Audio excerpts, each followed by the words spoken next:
So anyway, Ken Rosenthal did a piece on Paul Goldschmidt, which is just gold, no pun intended, about everything you would want to know on Paul Goldschmidt about why he's so great at what he does, why he's such a great teammate, why as he's gotten older he's been able to not only sustain his level of a performance, but he's actually gotten better and continues to get better, and that requires a lot of hard work, but also an open mind as far as embracing technology and new philosophies and things that he never would have heard of as far as like what might have been affecting him.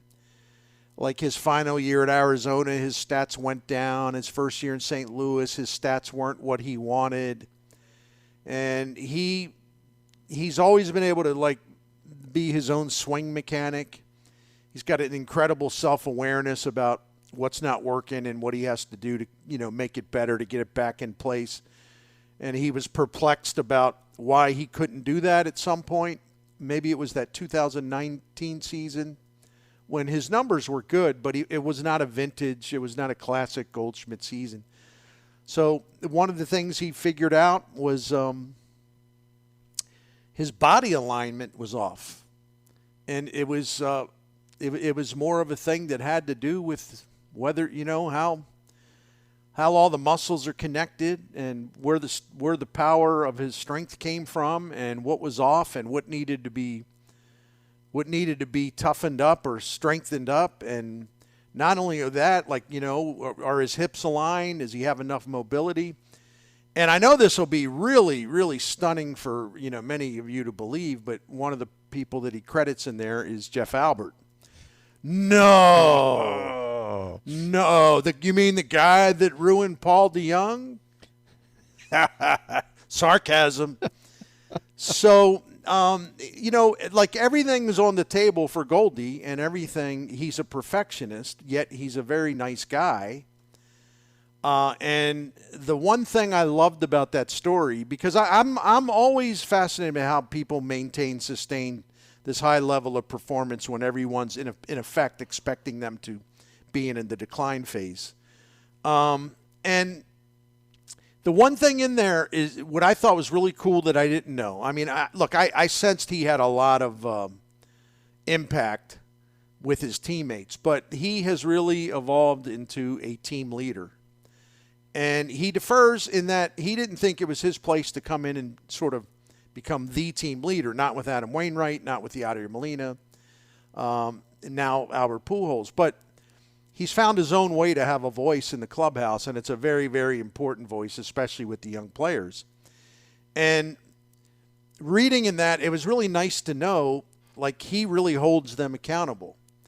But he doesn't do it in a way where he's browbeating them or he is trying to show that he's some tough guy bossing the young kids around. No, he does it in a way where he really thinks that they need to be aware of something and he can help them. And he just kind of explains it. And he does it in their own best interest. So everyone in that clubhouse, I don't think that this was any big exclusive, but everyone in that clubhouse adores him. And the young players just absolutely look up to him, and they always want to know what he's doing because he's such an interesting man in terms of the advanced metrics, in terms of the technology, in terms of hitting approach, in terms of the Jeff Albert stuff. I mean, they follow him around, and they're just trying to pick up on the knowledge that he picks up, and he's very willing, obviously, to share that and to try to make them better. And I'm looking at this, and I know everybody wants to give Pujols credit for, Juan Yepes, and there's a tendency to just sort of assume that the guys that have been leaders there for a long time are the ones still doing the leading. By the way, anybody can lead. I'm not saying it's got to be one or the other, but the thing that one of the takeaways from this great piece in there was what a strong leader he's become, and a very popular leader. And that, the Brendan Donovans and the Harrison Baders, and I'm sure the Nolan Gormans, I see Gorman with him in the dugout all the time. They're just they're Paul Goldschmidt acolytes, man. They're like in his school. You know what I mean? Mm-hmm. I just think it's terrific. I think it's terrific, and for a guy that it's our perception of Goldie is that he's low key, he's quiet, he doesn't like the limelight. Not that he's impolite about it. He's a friendly, gracious man. He just doesn't want to draw attention to himself. He doesn't think he's any big star. He's driven to succeed because he wasn't drafted very high. A lot of people never thought he'd ever get anything close to this kind of career. And now that he attained success and he got the big contract, his next challenge is like, well, how do I do at age 33, 34, 35? How do I be even better than I was as a younger hitter? And he's doing it. But my goodness, the work and the investment of time that he puts into this. So he's earned it. And look, I admire this guy immensely, but if indeed this is possible, I admire him even more after reading this. It is just a great story. I look forward to reading it, and I tell you this, you gave the numbers, was it last night or the last couple nights, how amazing it is. But, this is on pace for his best season ever. And you know how good he is. He's the most home runs, he said, is 36. He's got 19, and we're not quite at the halfway point yet. RBIs, batting average is 342, which is just lights out right now. I did not think there was this good of a season in the Paul Goldschmidt years here in St. Louis, but I've been mistaken because he has answered everything, and he's done it by just putting in the work, Bernie. And I think sometimes you just got to give credit and go, this guy just works. That's all there is to it. He has talent, don't get me wrong, but it's about work, and it's just about adjusting. And adjusting at the age of 34 and becoming better is nothing but a credit to that individual, and that's where he's at right now. It's pretty amazing. Yeah, I think he's phenomenal. And think about the impact he's going to have on these young guys. Yeah. I think they're terrific, and I think his influence is pretty wide and pretty deep. So the Cardinals are off today. They open a road trip tomorrow. They'll play 3 at Philly, and then they'll play 4 at Atlanta, and then they come back and play Philly, and so you're up to 11 games, and then the Dodgers come in for 3. So the next 14 games. Oh boy! Next 14 games, a lot that we will learn about the Cardinals, because we do know, of course, that their record this season against winning teams is 17-20, and so their next 14 games will be played against teams with winning records. So what can happen here? Well, they have a bad stretch. The pitching doesn't hold up. Maybe the offense gets a little quiet. I tell you what, Atlanta's a scary place to play because the Braves in that ballpark just destroy everything. Their hitting in that ballpark's ridiculous. So it's definitely going to be a very interesting time because the Cardinals have a chance to kind of prove that, I know they'll say, well, yeah, we know what our record is against winning teams, but we also know we're better than that. And if they can prove it, and I don't know what prove it even means, because anybody out there, fans of the team that actually hate the team, as crazy as that sounds, it'll be interesting because the next 11 games, if the Cardinals, come out of there with a winning record, it depends on how they go through the 11 games. But if they come out of there with a winning record, I'll take that. What? I'm going to sit here and demand that they go 10-1, It'd be nice, but yeah, unrealistic. Agree. It'd be nice for them to go 7-4. 6-5 is acceptable. If you finish in the plus side, it's one of the strongest stretches, toughest stretches of your season. And again, I mentioned 11 there. It'd be 14. If they go 8-6, is anybody really gonna march down to Busch Stadium and demand everyone gets fired? I don't. What do you do with that? I guess it depends whether you should have won more games and you don't. Then I would join you in saying, well, I'm disappointed because instead of an 8-6 record, that It easily could have been, 9-5 or maybe even 10-4. But I don't want to get crazy about this, But I tell you what, Jim, and I was doing this today. Now let me find as always, let me find my notes. When they get past this 14-game stretch, which is going to be very, very difficult, right? Oh yeah. Yep. They will have 92. They will have 70 games left in the season, right? They will have 72 games left. Yep. 70 games left in the season, and they will play. They will play 49 games against losing teams right now. 49 games against losing teams, and only 21 against winning teams. So, if they can hold their own and finish with an above 500 record over the next 14 against the Phillies, Braves, and Dodgers, then that schedule turns big time in their favor. 49 games against teams that right now have a losing record, and then 21 with teams that right now have a winning record. 2 at Toronto, 3 against the Yankees here, 3 against Milwaukee, 3 when Atlanta comes here, 2 again with Milwaukee when they come here, 3 at San Diego, 3 at LA, and 2 at Milwaukee. That's it. 21 games only. Once they get past this, they basically get through these next 2 weeks. So you got to look at it that way too. But I would love to see the Cardinals really stand up and come up with a winning record over these next 14 games. If they get a winning record, they're going to be sitting real pretty for the reasons you just gave. I would be happy with 7-7, to be honest with you, because then I go, okay, you know your teams will be over 500. And if they're not, well, then they're not worthy of getting in. But they will be over 500 after that. So 7-7, I would be happy with. That way you could just maintain where you're at and then add.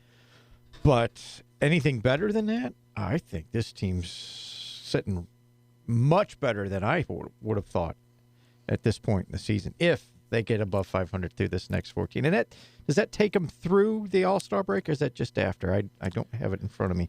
I don't. Well, I got to look at it too. I'm not sorry. sure. I'm not sure. Shouldn't have asked. But that is this next stretch is going to be telling, because I also want to see what they do. Do they develop a fifth starter? And I don't mean fifth quality, but is it Flaherty? Is it Matz? Who's going to be that guy over the next 14? I know it won't be Flaherty because he's still out, but where does Matz fit into that? Does he become effective, or does he just become what Flaherty is today at this moment, where you go, we tried it, it's not working, we're going to be, does that mean you got to go shop for more? They got to shop for more anyway. I hope they do, but you know how they are. That's exactly it. I go, I agree with you, but they, meaning the Cardinals, always have their own ideas about what shopping is and when it is time to shop. I just don't, if Matt pitches well, do they all of a sudden go, we're not shopping for one? And I would be a little worried about that part. Yeah, and now, after the way Palante has performed as a starting pitcher, and he's been really, really good, I mean, there's no denying that. It's just a question of whether the innings will get to him over time. Talking to Derek Gould about this today, doing the Best Fans in Baseball podcast, which, by the way, I'll just plug. You can go to stltoday.com for that.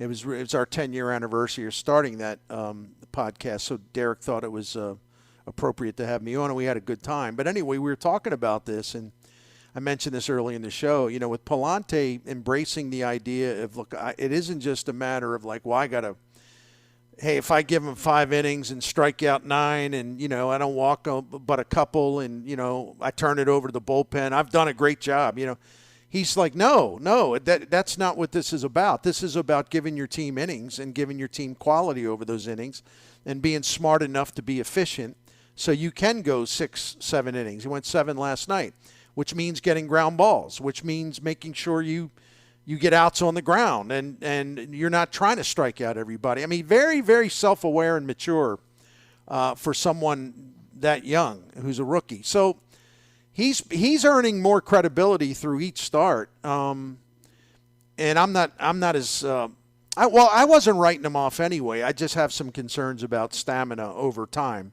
And I still do, because he's going to have to show that he can get the ground balls because he's never pitched over 100 innings at any minor league level, and only over 100 innings one time, and that was back in college at Cal Irvine.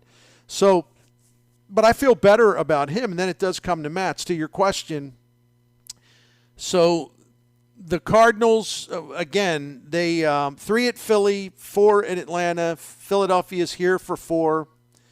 Then the Dodgers are here for 3. And then after that, they have one more home series. Cincinnati's here for 3, and then it's the All-Star break. Listen, Matt's already made a rehab start. I don't know what their plan is. I assume, unlike Jack the Brat, I assume that Matt's will go along with the plan that they all agreed with, you know. Yep. He's a mature person and, you know, seems to have his ego under control. So, you know, I don't know. That's just it. I don't know how many starts they want him to have in the minors before he's ready, but he's certainly going to be ready. Oh, I don't know. I could see him certainly returning to action before the All-Star break. I mean, that's July 17th. Yes. That's the last game of the unofficial first half. So he'll be back, and then we'll see. I think they need a starting pitcher anyway because Matt has a lot to prove. He had 3 great starts, 5 bad starts. Or no, it's the other way around. 3 really bad starts, 5 pretty damn good starts. So we'll wait and see, but he's got to be more consistent than that.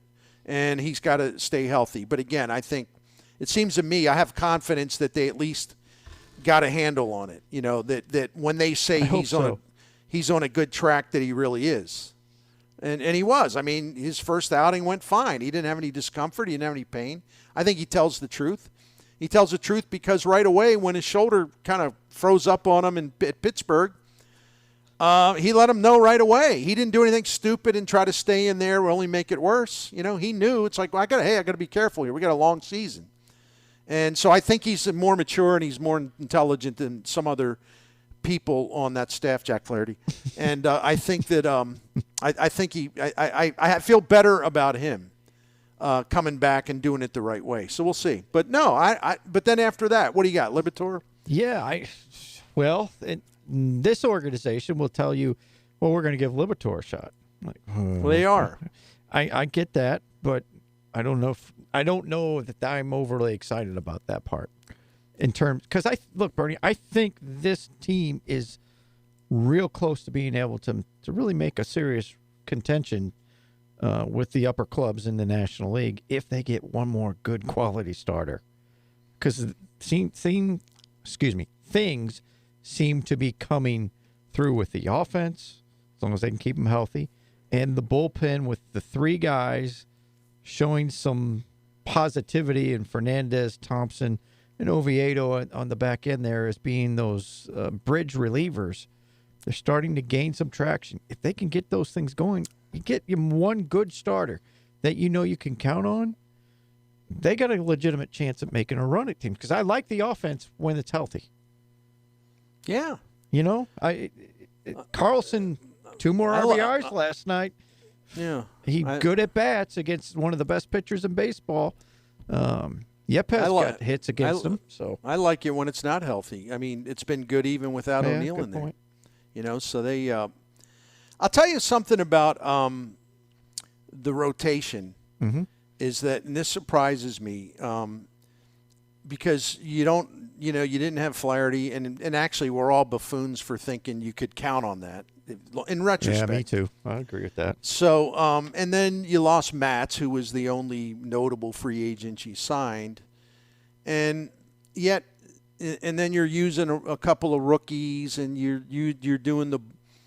I think it was kind of just an example of a rookie manager being dramatic, just being overly dramatic. It's like, well, we got to go with a bullpen start with Packy and all that stuff. I don't even know that was necessary. But anyway, with all the things that have gone wrong and all the kind of patchwork they've had to do, you know, they have the 5th best starting pitching ERA in the National League, and there's nothing to be ashamed of there. It might even be 4th. I mean, the rotation ERA is 3.84, and a lot of people would be very surprised to find out that as we talk today, the St. Louis starting rotation has a better ERA than the Milwaukee rotation, the Atlanta rotation, the Mets rotation, and the Giants rotation. And while we all can agree that the Cardinals need more innings from their starting pitchers, the problem isn't exactly extreme. The St. Louis rotation ranks 9th in the NL with an average of 5.2 innings per start. That matches the league average. So they're about average on that front. Yeah, you want them to be above average, but I tell you what, last year they were barely above average. I mean, they're kind of where they were last year. So all things considered, I'm satisfied with how they've gone through this and what a good job they've done, because you have 3 starters who have gone to the post. You know, Miklasz, Wainwright, and Hudson have each made 15 starts. Only 2 of them are consistent. Hudson, you never know where his head's going to be, so you never know how he's going to pitch. But at least he takes the ball, and there's a chance he will pitch okay. And his ERA for the season isn't terrible. So, but you have two reliable starters who are also very good as far as consistency. And Hudson at least answers the bell. So those 3 have made, about 58% of the team starts this season. And then the other 33 starts that they haven't made, there's been 8 different pitchers that have covered those 33 starts. So with Palante, who's got a 2.57 ERA and 5 starts, he's been terrific in terms of making that situation better. I don't know how they got through with some of these other guys, but they did. And all things considered, they're not sitting in a bad place. But the potential downside with that is I can almost hear the conversation. Well, we like our starting pitching. How many teams could lose a Flaherty and a Steven Matz and still have one of the top starting pitching ERAs in the National League?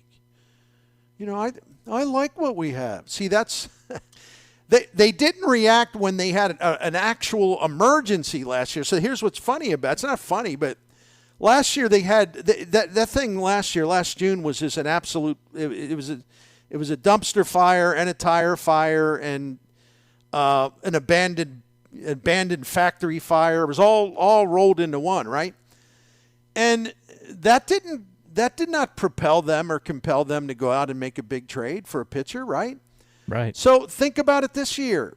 They've got hit with all these injuries in their rotation, and they've had to really patch it and glue it together. And they only got 2 really good starting pitchers. I mean, I wouldn't put Hudson in that category, but again, he takes the ball at least every 5th day. So if they weren't going to go out and show some urgency in the trade market a year ago, much worse set of circumstances, you look at this 3.84 ERA, and I could see Mo in there saying, well, we have a better starting pitching ERA than Milwaukee. We have a better ERA than the Giants starters and the Mets starters. I'm very happy with our rotation. They're going to be less inclined to go make some big move. I think I got this diagnosed correctly, right? I think you're right. We got a text says, Bernie, what happens when the Brewers do what they do and go out and find pieces and the Cardinals stand pat? Yeah, well, we'll find out. We'll see what they get. I don't think the Brewers will be shopping for a starter, though. I think they're going to be trying to upgrade their offense because they are living and dying on the home run. The Cardinals have a diverse offense that can score in a lot of ways. And I know people don't believe it, but it's true because I continue to explore this. The Cardinals hit a lot of singles. Remember how we were all crying nobody hits singles anymore? Man. I'm good with singles. I'm good with doubles. I'm good with a guy who hits the ball the other way. I'm not an old-timey guy. I like the new stuff. I believe in, plate discipline. And, yes, it's good to hit the ball hard. Much better to do that than not hit it hard. But, don't need to have, home run central all the time or a team that is addicted to home runs and can't do anything much if they don't hit them. The Cardinals have more ways to score runs than Milwaukee. Their base running is unbelievable. That's another thing. It's just ridiculously good compared to so many teams out there. And they are a team that gets hits. They're not swinging for the fences. They have a winning record, the Cardinals do, a winning record. And this is rare in Major League Baseball. They have a winning record in games where they don't hit a home run. And I think that says a lot. So Milwaukee is going to have to find some offense because, are they really counting on, Rowdy Tellez to be, Babe Ruth all see? I don't think that's going to work out too well. So anyway, it's interesting, but I'll come back with more on that because I wanted to look something up. We'll get ready to take a break here. Sure, we can do that. I know we've been talking for a long time, but why not, man? Right? Having a good time. Baseball to talk about. It's all good. That's right. Having a good time with it.